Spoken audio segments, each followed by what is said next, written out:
Hello, everyone. I'm hoping you can hear me right now.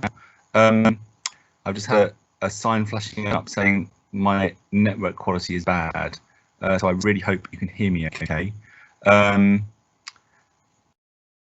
What you can do right now is you can type things into the Q&A chat box. So I'd really appreciate it right now if you could just type something in there saying that you can hear me. And that perhaps you can see me as well. I might just have to turn the video off if it's causing problems, because I'm on a bit of a dodgy line here, I think.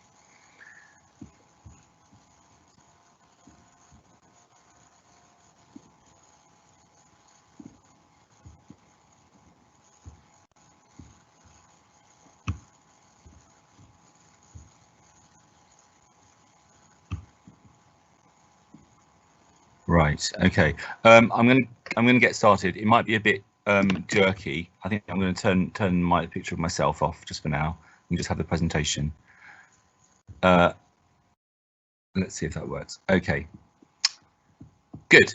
People are saying they can hear me. That's fine. I'll leave the camera on for now. If it's jerky, if it's wobbly, whatever, that's fine. Here I am in my office at Newstead Wood. It's actually my first time in today for ages, which is really lovely. I didn't just come in here to do this. I came in here to do various things, but I'm really looking forward to talking to you today about the EPQ and helping you to get started with your EPQ at Newstead.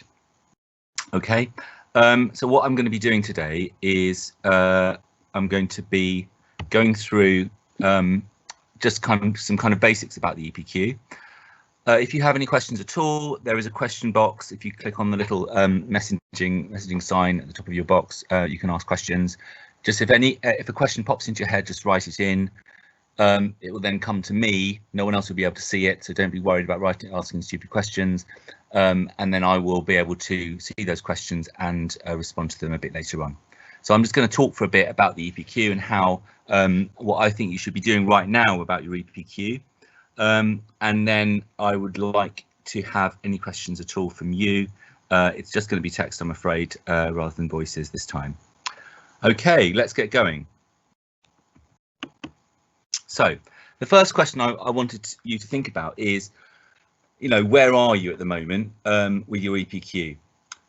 Lots of people wrote some really interesting ideas when in their sign up, and I know that for many of you, you will be in a position to really start thinking deeply about a particular question. Other people, it might be much vaguer and you might be much less clear about what you want to do. And I want to just say at this point, you know, that's absolutely okay. It doesn't matter how far down the line you are right now. And I should also say, you know, if this doesn't work out for you doing your EPQ now, this side of year, at the start of year 12, that's fine too. You will be able to do it in year 12. You will be able to pick up where you left off. But if you can get going now and, you know, make some real headway with your EPQ, and we'll be able to enter you early, and then you'll have that in the bank ready for when you apply to university in the year after next. Having said that, I think it's a useful discipline for everyone to be spending about 2 hours a week working on their project. And I'm going to talk about what that means in a minute. What does working on your project mean? But just see if you can find in the week 2 hours to work on, and that's enough. Okay, don't worry about doing more than that. So it may be that you're in a situation where you've got something quite vague, that you're interested in physics, you want to do something about physics. How do you get past that? How do you work through that? Well, the main thing that you do is you read. So reading books about physics, listening to podcasts about physics, reading blogs about physics, watching videos about physics. And from that, you're starting then to narrow it down, and you're starting to identify, okay, this is a question that I want to look at. So you're starting off by saying, I want to study physics. Then you're saying, oh, okay, what I'm really interested in is the problem of time, right? Sorry, I'm showing my ignorance here about physics. and then you're reading, then you're saying, okay, that's the area of physics I'm interested in. Then you find yourself a book about that area of physics, you read that, and then you identify an even more kind of specific problem within that. Okay, so I've started off saying I want to do physics, then I'm reading something about, I'm reading as much as I can about physics, I'm finding an area I want to look at, I'm reading then specifically about that area, and then I'm identifying a question. Okay, a problem. Now, in the video I did for you a few weeks ago, I talked about what a good question is. A good question is something which is complex. A good question is something which is unanswered, which is relevant, which is specific. Okay, so that's that's your sort of guiding light for deciding on a question. Okay, so these are the sorts of things I'd be expecting you to be doing over the next couple of weeks, if you haven't done them already. First thing is you're deciding on a topic area. That could be something quite broad, it could be something quite narrow. The other really important thing that you do is talking to people.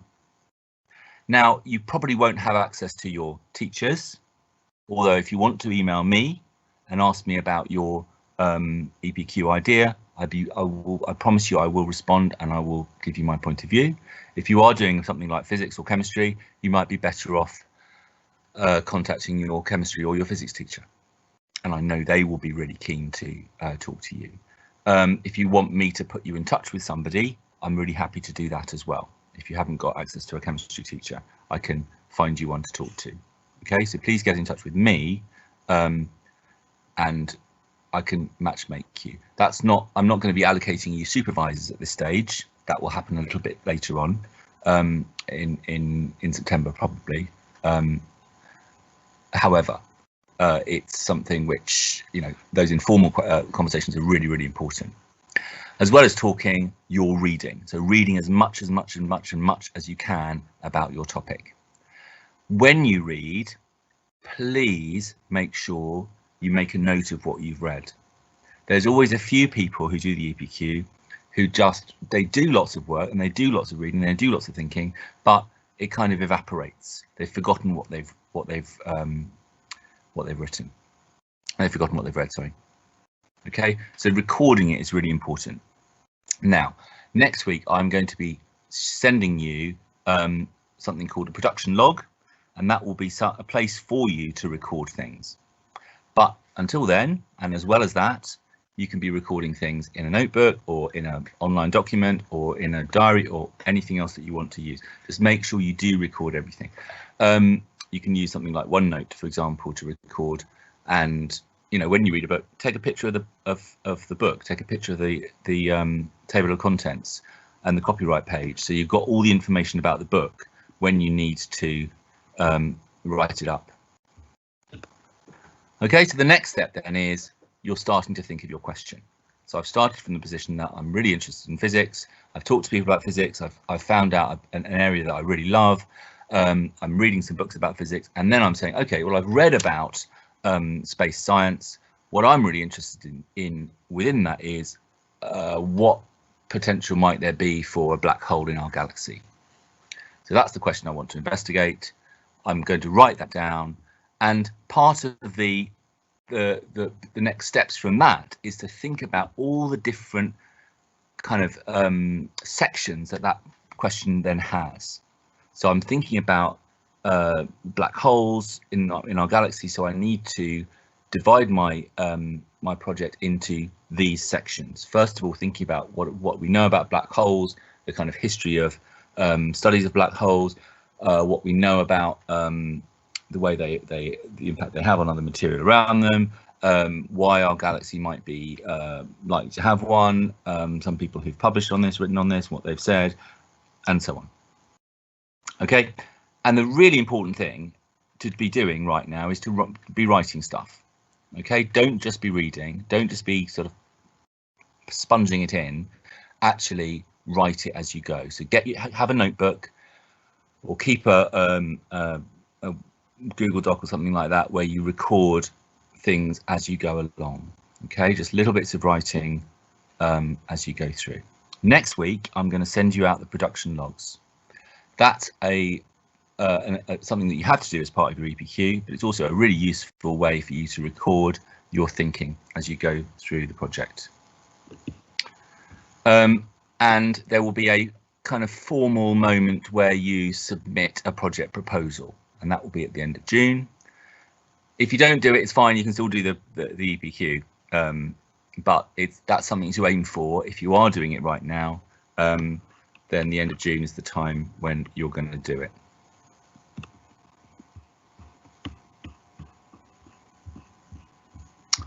Okay, so I'm just having a quick check of the questions. Lovely. I'm going to go through some of these questions in a minute, okay, but some really good ones so far. Thank you. The other thing I wanted to mention at this point is please use online tools to plan. And the one that I think, I've tried a few of these for the EPQ, the one that I think is really, really effective for this is Asana, A-S-A-N-A. It's a project management tool, so it's a kind of fancy sort of to-do list, okay? You're within your project, you're able to divide it into sections. For each section, you can think about what you need to do, who you need to call, you can make notes in there, and that kind of thing. A lot of the current year 12s have been using it, and it really, really works well. So do have a look at that. It's free, and everything in the free edition, it's got everything you need to do an EPQ. Please don't worry about needing to sign up for the pro account. So get going with that straight away, and you can be starting to use that to plan your project and to really, really make it happen. It's a good idea as you go along to actually keep screenshots from Asana so you can actually chart the development of your project, because one of the things you'll get marked for with the EPQ is not just your final product. You're getting marked for the process, so how things have developed as you've gone along. Now, if you've got a kind of record of how things have gone on Asana, then that's a really clear way to evidence that. Right. I'm just going to have a quick, before I get into principles to keep in mind, I'm just going to have a look at some questions and see which of them I need to answer for you. So what I can do here is I'm just going to share some of the questions with you, and then I'm going to go through them.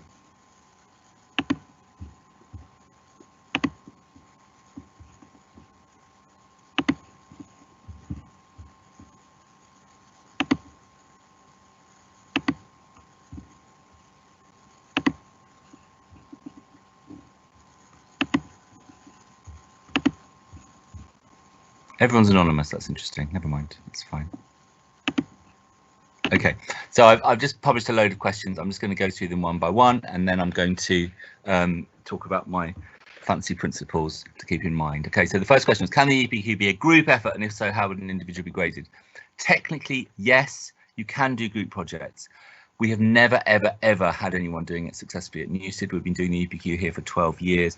It's really hard, because then if you do a group project, you have to have each person having a completely different bit of the project that they are responsible for. Now, in practice, that's really hard, and I sincerely urge you not to try and do a group project. But if you really want to, if you've got a really good idea for it, then please do get in touch. Supervisors. What's the responsibility of a supervisor? A supervisor is there to be something you're kind of bouncing ideas off, really. They are not going to be writing your project or planning your project or giving you information or putting you in touch with people. It's just someone you can go and talk to kind of say how it's going, really. The supervisor at the end of the process does give you a mark, so it's important that you have a good relationship with your supervisor. However, it's not the be all and end all, and if the relationship with the supervisor doesn't work out, you can still get a good mark based on what you produce. Okay, so don't worry too much about that relationship. Your supervisor will be someone from the school, it will be one of the teachers, and we've got some really experienced supervisors who really enjoy it and they want to do it, and every year they come to me. They don't get paid extra for it or anything like that, but they really enjoy being supervisors. Okay, next question was, Should I keep a topic that matches what I want to do at university? No, you don't have to. Obviously, you can see what the advantages might be if you're applying to do a really competitive course like history and you've done a history EPQ. That is going to help you, but there's no reason why you couldn't do an EPQ that shows that you're interested in other things, because people, admissions tutors don't just want clones of themselves. They are interested in interesting people, and I think it's interesting to be doing something that's different as well. So you could argue it either way. Next question: how would we go about doing an EPQ that is creating a project rather than writing? So the way it works is, every year we have a couple of people doing this. The way it works is it has to be research based. So if you're creating something, it's got to be something that's based on research. So for example, if you wanted to do a series of paintings, for example, they'd need to be based on researching a particular artist or researching a artistic movement or something like that. If you were doing an exhibition, if you were doing a performance, the performance would need to be based on a body of research, something that you've investigated. It can't just be a sort of original creative work.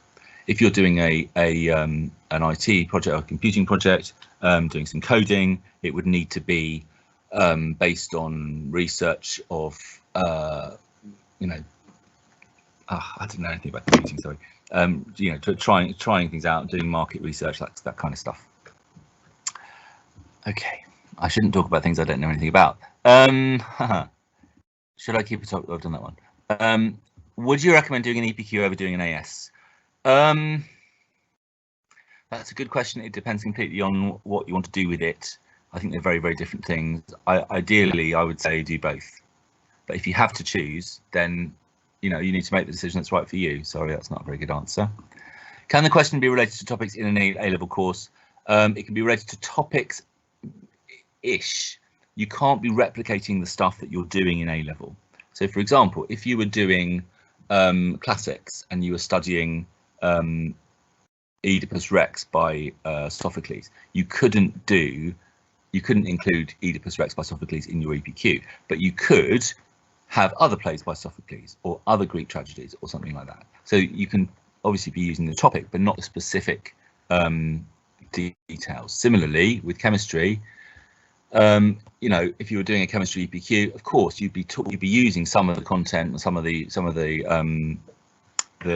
stuff that you've learned on your chemistry A-level course, but you wouldn't be, for example, replicating one of the assessed practicals. You'd be doing something new. Next question: could you send us the PowerPoint? Yes, I will send you the PowerPoint.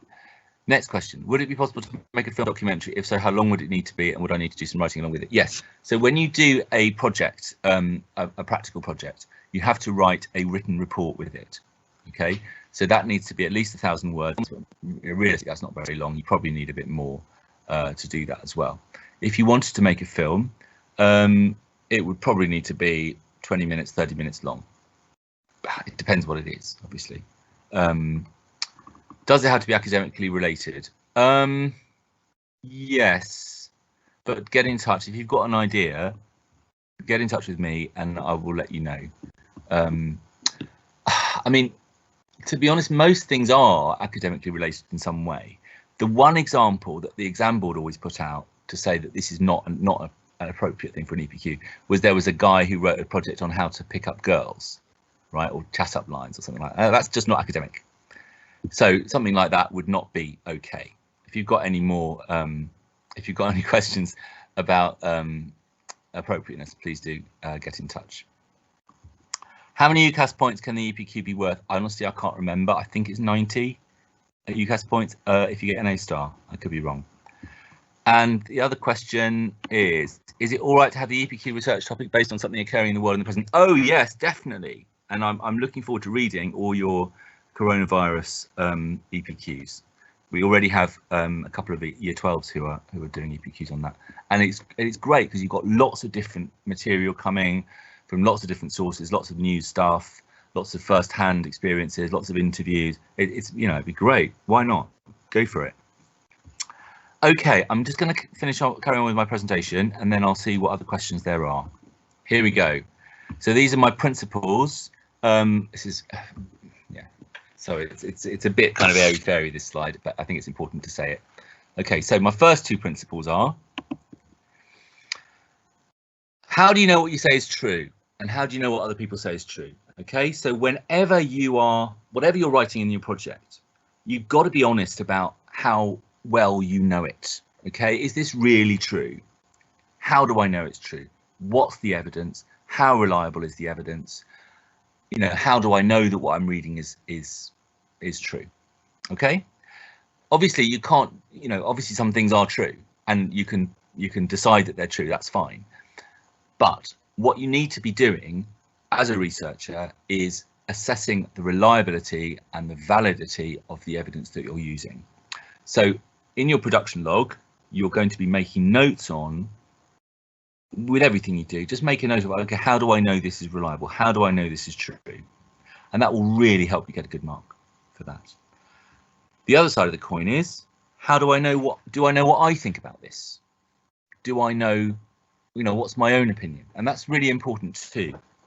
Not just to be kind of regurgitating other people's ideas, but thinking about the, you know, the evidence as a whole. No, what am I talking about? Thinking about your own response. And thinking about what other people think. So it's really important. Often when people do EPQs, they're kind of doing it in a bubble. And it's really important to test out your ideas and actually find out what the consensus is, and find out what other points of view are about the topic, especially if you're doing something in the modern world. Think about what, you know, what the differences of opinion are, how different people see this in a different way.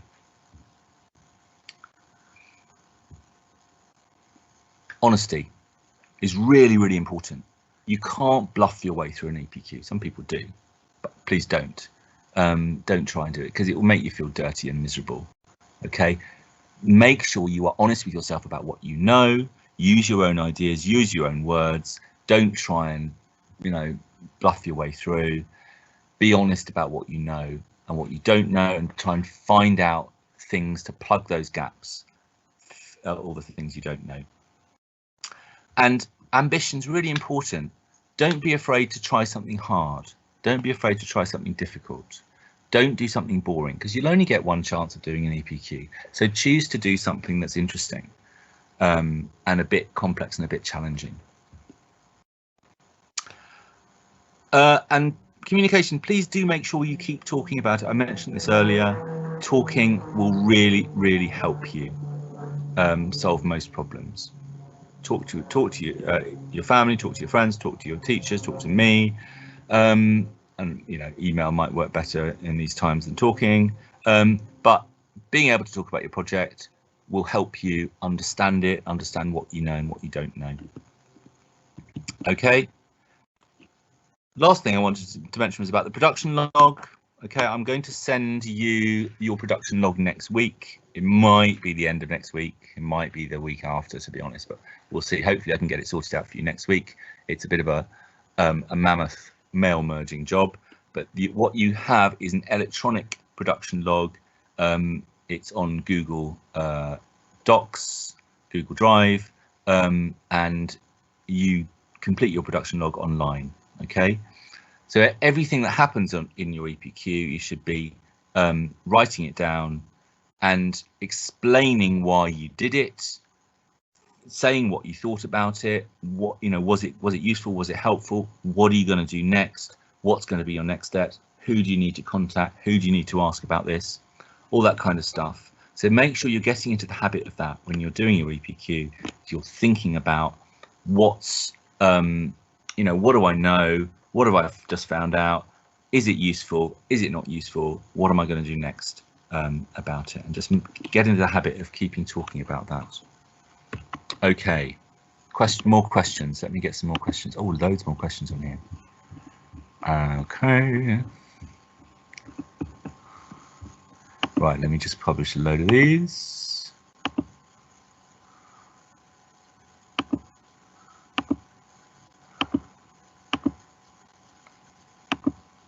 Oh, these are great questions.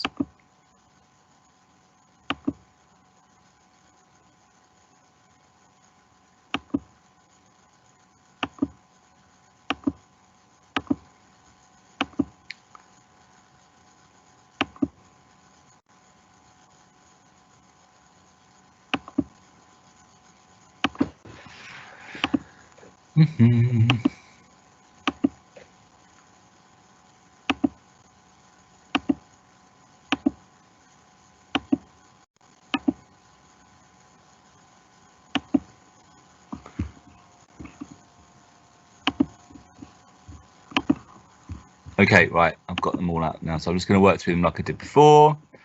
Where did I get to? Let's see. Okay, can you do an ethical question? Is the one I'm on. So yes, you can do an ethical question, and we've had loads of people doing that in the past. It's, you know, the great thing about ethical questions is they are complex. There's no right answer, so they're really good for EPQs because you can explore different approaches. You can explore kind of real world applications. You can look at kind of the history of the philosophical history of it and how it's changed over time. So it's all really good. L says, can you do a short film video with a report for an EPQ? Yes, you can. As I said before, it needs to be a kind of fairly substantial, so 20 or 30-minute film with a 1,000 word report. What if you're an external? Yes, please. Of course you can do it.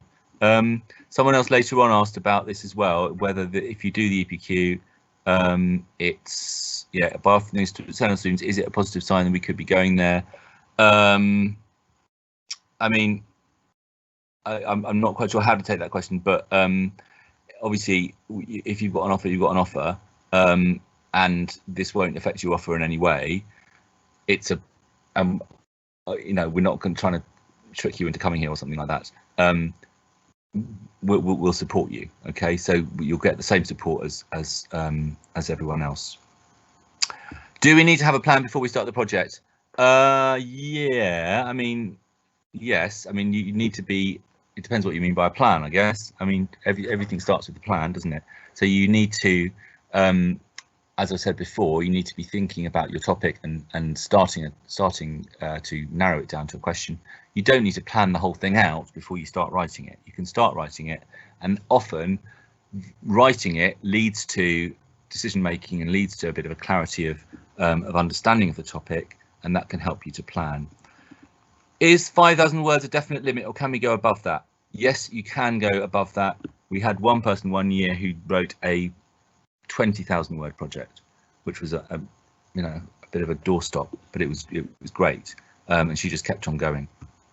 Will the supervisor be specialised in the subject? It depends.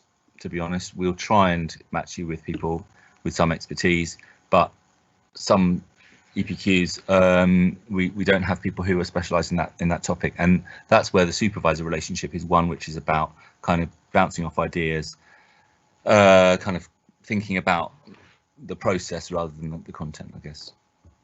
Who will be grading your EPQ? The EPQ is graded first of all by the supervisor, and then in consultation with me, and then we moderate them, we look at them, I look at them all, and the supervisors look at each other's, and we decide together on the mark. Then they're externally moderated by external moderator, and then that determines the grade. Would you say that the EPQ sets you apart naturally from other candidates at university? Not necessarily. I think it's helpful. Obviously, lots of schools do offer the EPQ, and it's almost become a kind of normal part of the package for really competitive applications. But to be honest, universities are mostly interested in A-levels, so it's not a kind of substitute to doing really well in your A-level. Next question is, what exam board are we using for the EPQ? AQA is the answer. I've done that one. Is it about arguing a point like a debate, showing your opinion, or is it about finding out about something? It can be either way. So it's whichever you want to do. If you want to do a sort of really argumentative, polemical sort of project, that's fine. If you want to be completely kind of neutral, that's fine too. It's your project, and you can find your own way of answering your own question. If I don't take an A-level that I might want to study later, could I do an EPQ on it to make up for not doing the actual subject? I'm not quite sure what that means, but if you can certainly do an EPQ on a subject that you're not studying. Could we do an EPQ in another language? To be honest, no, because we would need to be able to read it and understand it. So I think it would need to be written in English. Thank you. That's an interesting question. If your EPQ topic is not directed on the course you want to uni, are you still eligible for having your grade requirements lowered? I believe so, yes, but it depends on the university. Every university's got their own different rules, unfortunately. Can the topic be part of an A-level course that you aren't taking? Yes. Same question coming again from Anonymous. If you're creating a physical product rather than just the written essay, can the final product consist of multiple parts, e.g. a triple panel of connected paintings or models, or does the final piece have to be a single piece? No, it doesn't have to be a single piece, and actually it's probably better if it is several pieces like a portfolio, but they need to be connected. One of the things they recommend in the specification is doing an exhibition, so having an exhibition on a theme of lots of different paintings, different pieces on the same theme, sort of connected theme. I love the triple panel of connected paintings. I'm really interested in that. Mark scheme, yes, but the mark scheme is really broad. So because the EPQ is such a broad thing, there's lots of different approaches. The EPQ is also really broad. So there are 4 assessment objectives that we're marking you on. We're marking you on how well you plan. We're marking you on how well you use resources. We're marking you on how well you achieve your aims in your final product. And we're marking you on your reflection at the end of the process. So, those are things which, you can all do well on, I'm sure. Can you do an EPQ on something like conspiracy theories? Yes, if you're doing it in an academic way. So you can't do an EPQ on like why Princess Diana was murdered by the royal family or something like that. But what you could do it on is, why do people believe in conspiracy theories, or why do conspiracy theories spread so quickly, or something like that. Am I able to do a project on the research being done to prevent any curable disease? Yes, of course you can. And the danger or the problem that you've got there is being able to find original sources of original contacts. At the moment, it's hard, obviously, to access medical professionals or to go into hospitals. So, that's something that you'd need to figure out. Is it common for students to conduct surveys or interviews? Yes, interviews especially. Surveys, they're not so helpful usually. A good survey is really hard to do, and you need to have a really big sample size, which you probably wouldn't have access to. But interviews are always very powerful. Does the EPQ get marked higher if it's unique to others? No, not really. No, is the answer. I guess uniqueness is helpful in that you're able to, it might help you to be more original if you're doing a unique question. Okay, if you're doing a question that's been done lots and lots of times before, it's hard for you to feel that it's your own project and that you're doing it yourself. So I would try and do something unique-ish. If I pick a topic now, can I change it in September? Yes, you can. Does the topic need to be an original idea, or can you elaborate on discovery already made, like the structure of an atom? Yeah, I mean, in terms of the structure of the atom, I think you'd need to be thinking about that in a complex sort of way. I don't know how you do that, and I'd be interested in talking to you about your ideas. We've had that question. How will the EPQ? I've just answered that one. Can you incorporate a 1-minute video? Yeah, sure, why not? I think if it was a 1-minute video, then it would be, obviously you'd have the 5,000 word written essay. That would be your main product. The 1-minute video would be a kind of extra on the top. Don't forget as well, you have to do a presentation at the end as a 20-minute presentation. So your 1-minute video might be something you put in your presentation. What's the rate of A stars like? It's really good. This year was our best year ever. We got over 90% A stars. So that's all good. Can your EPQ have your own opinion included? Yes, absolutely. Okay, I'm just going to check if we've got any more questions. Yeah, we've got a few here. So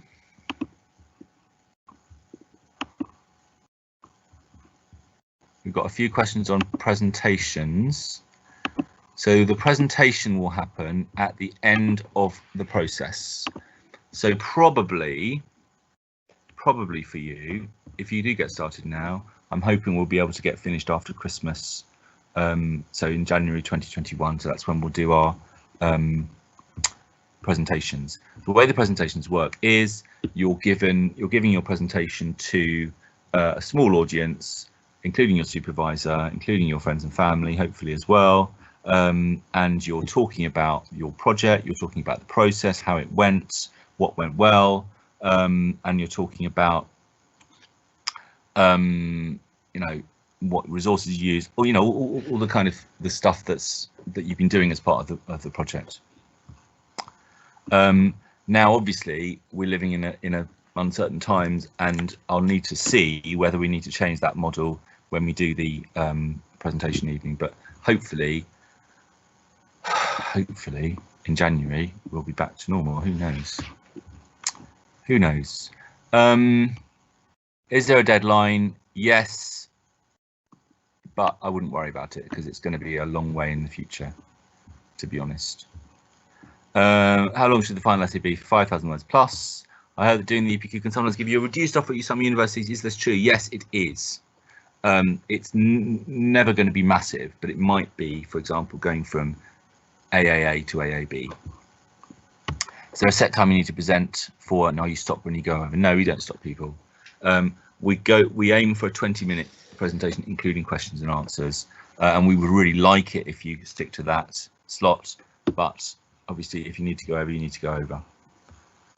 What types of resources should we be reading? Books, mainly, but also podcasts, also blogs, also online materials, journals, magazines, that kind of thing. Should we write about our reasons for choosing our question? That belongs in the production log rather than in the actual EPQ essay. Can I do an EPQ about something personal to me? Yes. But obviously think about whether you want to sort of lay your own life out on the line, but if it's something you want to talk about, then of course that's fine. Can I do the same topic as I did for my year 10 speech? No, I think you need to do something new, because that was a long time ago. Actually, it was only a year ago, wasn't it? But it was all right. I mean, yeah, yes, you can, but obviously it's a different sort of thing doing the EPQ than doing a GCSE speech. Okay, so you'd need to build on it, wouldn't you, substantially? Right. Let me see if there's a few more questions. We've got a couple more coming through now. This is great. We've got, do we need to write where we got our information from? Yes, you need to have a bibliography. Can we include diagrams? Yes, absolutely. Diagrams, pictures, drawings, photos, anything like that can go in an EPQ. Does the presentation go towards the final grade, or is it just the essay? Yes, the presentation counts as well. Is it possible for you to send a video of a previous EPQ presentation? Presentation, no, because we've never videoed them, and every year I always regret not videoing them, and now especially I do. I can send you some production logs, and I can send you some PowerPoints and things like that, but not an actual video of someone giving a presentation. Sorry. Do Oxbridge look at the EPQ? They mostly look at GCSEs and A-levels, to be honest, but they do like it, and it gives you something to talk about in your interview. Are the presentations graded like the year 10 speeches? No, they're not, because the year 10 English speeches, you're being graded on how you talk and stuff like that, and that's nothing to do with the EPQ. Can we write less than 5,000 words? No, 5,000 words is the guideline. Is this production? Sorry, I've lost that one now. Okay, how big a crowd will we be presenting to? It would be a nice, small, intimate gathering, say 10, 15 people, something like that. Is the production log part of the report? No. Okay, the report is something different from the production log. So the report is your 5,000 words or your 1,000 words. That's your final product. The production log is how you got there. So it's detailing the process of getting to the production log. Can I access this live later too? Well, it wouldn't be live, but the recording of this will be available. And if you want to ask me any questions at all, I will be on the end of the email. Okay. Right. I think we've got a couple more coming. So we've got, Can you send an example of an essay? Off the top of my head, I'm not sure I've got one immediately to hand. But if you get in touch with me and let me know the topic, that might be helpful. Does the question have to have subjective elements? It says, hang on a minute. Does the question have to have subjective elements, or can the research be completely factual? Yes, either way. I mean, it can be completely factual, of course. It doesn't have to have any subjective things. Do we get marks in the production log? Yes, that's a really, really important part of your mark, and so is the presentation. So all the elements of the EPQ together make the final mark. Is there a deadline? Yes, but I think I answered that before, actually, didn't I? Yeah, but I don't know when it's going to be, to be honest, right now. Probably just after Christmas. Okay, so I think we're there with questions. If anyone's got any more questions, please do come and send me an email. If anyone wants to write a message to say hello at this point and I can publish that out, that's fine. What if I do the EPQ but don't end up attending your school? Well, yeah, most schools these days do EPQ, so I hope that you'll be able to just take it with you to wherever you go. But obviously get in touch with the school that you're going to. If you don't come here, we won't enter you for the EPQ. There you are. Okay, any other questions?